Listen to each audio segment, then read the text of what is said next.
It's you and me again. We're in the dark. It feels dark out. Um, it just feels like yesterday. I was on the Jehovah's Witness cruise ship. It was the Ark. They told us that there was only one Ark. That there wasn't multiple ways to, I guess, get into the news system. So, it was just yesterday I felt like I could see everything, the shipwreck, people leaving the religion. And it just keeps playing over and over in my mind. That last scene when I walked out of the Kingdom Hall. And then we end up floating in darkness. It seems like forever. It did for me, and then something happened. Something happened. I'm here. But what happened is I ended up finding out that there's a bunch of us, and it's like we're all stranded on an island together. We kind of making our own waves. We're throwing in our own music, and there's lots of us here. So if you look at the end of the island, behind me there, that's where Ruby and all her fans hang out. They talk about politics and stuff. And then just behind me over here, Joe and Fran, they have a Wednesday night show, and like everyone shows up for the Wednesday night show. So it's this ExJW island that we're all together on, metaphorically. It's quite unique, and if you go across the island, there's other channels that you might get to know and like, other ExJWs. So we're all here. We're all kind of supporting one another, getting to know one another. And the one thing that it seems like is all over the world is the internet. It's free. We're even getting it on this island. And when I plug into jw.org, this is what I get today. Jehovah's Witnesses, whom can you trust? Find out. This is it. They got free Bible course they're throwing out there. Growing affliction of loneliness, people losing trust in politicians. What does the Bible say? So up here in the pictures, they show a politician, they show a preacher, and they show a medical professional. Now, the Jehovah's Witnesses tell you not to trust anybody. The medical professionals will tell you you're going to die if you don't take a blood transfusion. Jehovah's Witnesses tell you that you're going to gain everlasting life by not taking a blood transfusion, and so you die. Maybe your kids die. Well, anyways, they're saying you can't trust these people. Let's find out.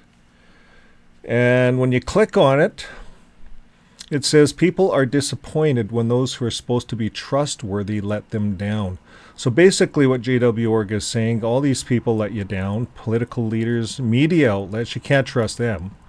Because if you go on the media outlets right now and plug in Jehovah's Witnesses, you're going to see all kinds of CSA, child sex abuse, cover-ups, all kinds of stuff where they're settling out of court for millions and millions of dollars. And they're found guilty, and they're found spoliating in the courts. So it's interesting. Scientists who do not act in the public of best interest. So they don't want you to believe in scientists, higher education, zilch. And then they say religious leaders. Well, all the religious leaders, they're involved in politics is what they're saying, rather than representing God. What is JW.org doing? Well, if you go online, you'll find out that they bought 3 companies in Ireland, and they're liquidating assets into cash, and they're making more money. So, and they're into all kinds of things, and they're using all kinds of people outside of the org. And this is not for kingdom interests. This is for making money. This is regarding the 10 minas. They made that part of it so they could justify it. So now that we know all the people are bad, you can't trust anybody except who can you trust? Well, it says people are right to be cautious about whom they can trust. The Bible warns, don't put your trust in humans. Well, what about J.W. Organ, the faithful slave? Have they told you about that one? No. But here they're saying in another breath, don't put your trust in human leaders. I'm going to show you their elders book, what it says in a bit. But then they go on to say someone you can trust. The Bible identifies trust, Jesus Christ. So they're singling out Jesus. They want to look like a Jesus religion. They did that all summer with their assembly. And then they go to say, yeah, read these articles about Jesus. And here they're saying a book you can trust has much to say about Jesus. This is this free Bible study course book they get you into. You click that. Then you're down a real big rabbit hole. Now they want your first name, your last name. They want to know where you are. They want a full physical address. They want your email address. If you cannot use email, you cannot contact us. That's what they're saying. They want your information. They want your country.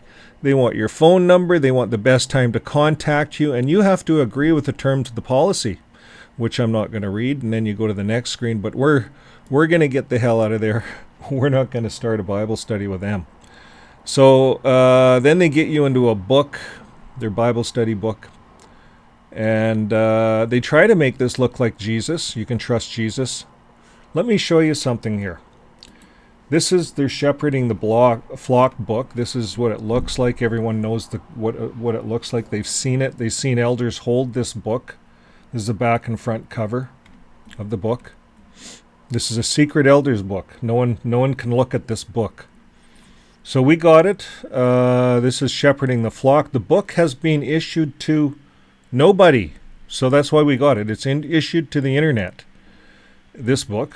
And you can get it off the internet from Ireland, from Avoid JW. This book is owned by the Watchtower Bible and Tract Society of Korea. But then they go on to say the publishers are the Christian Congregation of Jehovah's Witnesses in Wallkill, New York. Made in the USA. Excuse me. This is choking me up. Table of contents, introduction, speed through that. Now here it is, folks. Here it is. How elders work together as a body.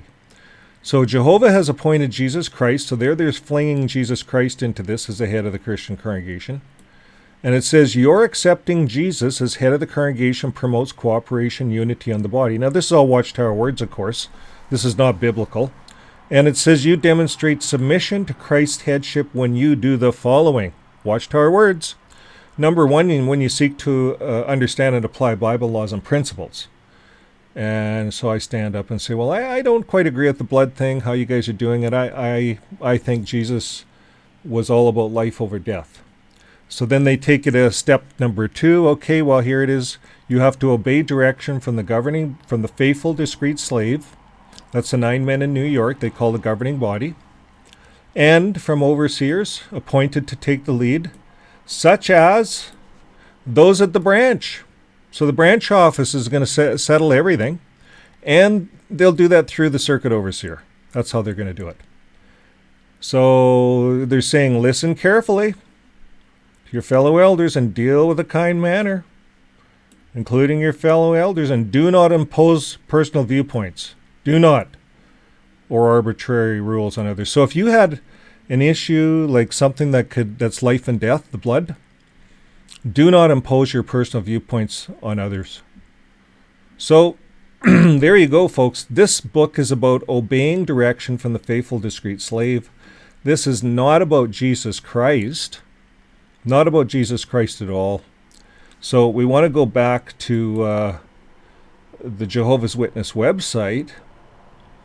Whom can you trust? It's their governing body you have to trust.